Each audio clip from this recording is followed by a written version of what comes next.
Hi YouTube. Hi Radical. I just wanted to come on tonight for last time here. I've had a bit of interaction in my life with people with same gender attraction, and some people pretty close to me. I've some relatives that have this, and I've talked to various other people that have had this, and in correspondences with them, one thing I've often gotten is something to the effect that, oftentimes they'll take a stance that, it's kind of hard for somebody who hasn't experienced this to know what it's like. And, there's a great deal of human nature everybody has a unique experience. Nobody experiences the things the same way. It's hard to see anybody ever having the same experience. I believe that's a good part of our worth is both that we're unique individuals, but then we all have our own unique experiences, and we have different things to bring to the table. So in that way, and God being the only one, in my view, that does know everybody. That's the beauty of the atonement of Christ, is that He does know us all, and He knows our sufferings. If you believe that, and I hope as many of you as possible receive a witness of that. But the atonement enables this faith in the empathy of God. But of course, we don't have this. As a human, there's no other human being that I can really know. There's a good quote from the Ender series. I can't remember which book it was, but it essentially talks about how nobody really knows anybody. You can get used to them. You can get used to what they do and the way they react to things, but nobody really knows anybody else. And so, in that way, I could say, yeah, I can see some degree of what you're talking about. But there's this, and again, I don't mean to sound harsh when I say this, but there's a degree of arrogance in the statements that, you don't know what I'm going through. I may not know the specifics. I may not. In fact, I don't myself. I have nothing close to same gender attraction. I never have. I can't tell the future, so I don't know if something might. But whatever. I just want to make that clear. But I do believe that people, experience it. It's been made pretty clear to me that, and it makes sense. But I don't think that itself means that I can't relate. I hope the person I'm quoting this from won't get mad at me, but this is some interaction I've had. Says, I don't know if you can appreciate the full effect of doctrinally sanctioned homophobia, sexism, and racism has on someone who finds themselves in a marginalized category. It's just not right. It's just not something I can be part of. I hope you understand that. The issue comes up is in this doctrinally sanctioned homophobia, sexism, and racism. Those labels and those views come from, I think, just erroneous perceptions of what has happened. Now, again, I'm not saying there haven't been racists in the past in the church, that there haven't been people that have taken doctrines of the church and interpreted them in a racist manner, but I don't believe there's ever been a doctrine that's been racist. I don't believe there's ever been a doctrine that's been sexist, and there's never been a doctrine that's been, scared of homosexual people, but has been against the act. Yes, I'll say that. But in regards to this,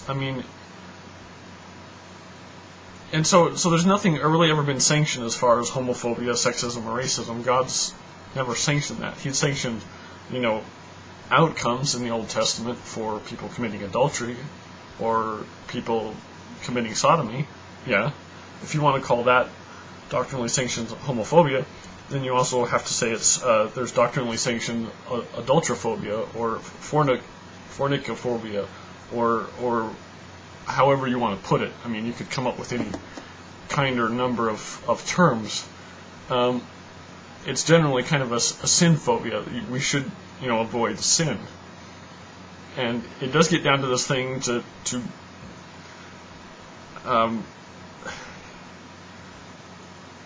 there's a real problem, though, because when you assume that the thing that you're dealt, the thing that you feel is just a built-in part of you to the point where you can't resist it, how do you know that that's not a similar thing? I mean, how do you know that the strength, say if you have same-gender attraction, how do you know that the strength of your gender attraction isn't equal to my desires to have multiple partners? Just because you're in a different situation doesn't mean that I don't have things that are also against, the doctrine of or the specific commands for our time. It doesn't mean that it's easier for me, that things are easier for me doctrinally, or that I'm less, inherently, that it's less built into me to, want to have multiple partners. But this whole idea, I mean, and I think a lot of it stems from this failure to see that we have more than one nature. We don't have just one nature. There's the nature that we had in the Garden of Eden when Adam and Eve were created and they were perfect. It was a perfect nature. And I believe all of our desires, the good side of our desires, of our actions, of our traits, have origin in that original creation nature. But then there's the second nature that came with the fall, and they're in conflict with each other. So when it says the natural man is an enemy to God, yes, the natural man is the natural fallen man, because the nature of our present world is a fallen world. But a natural man in the Garden of Eden is not an enemy of God. A natural man of a celestialized earth is not an enemy of God. And our lives is choosing between these natures. And the presumption to think that that things you're dealt with just because they're different from things I'm dealt with are easier to deal with, or are more inherent, or are things that you can't resist, or that I just don't buy that. It really, and again, all the people I've interacted with are in many ways, and over the general populace are the salt of the earth. But I think, that doesn't mean that it's correct what they're doing. That this claim to, well, it's just the way I am. It points out in the Book of Mormon that, there was, I can't remember the leader, it was among the Jaredites, I believe, but it said he was honorable, he was an honorable man, a leader. He did justice to his people, but he didn't do justice to himself. And that was because of his adulteries and fornication. And you can be salt of the earth on so many levels. You can be on all of these different levels above a vast majority of people, even many people in the kingdom, but it doesn't change the nature of something you've given into. And I hope this isn't taken the wrong way by people, but it is really just kind of boggles me, because it is really an arrogance that what you're struggling with is somehow, because it's different, is harder than things other people struggle with. But that's my 2 cents.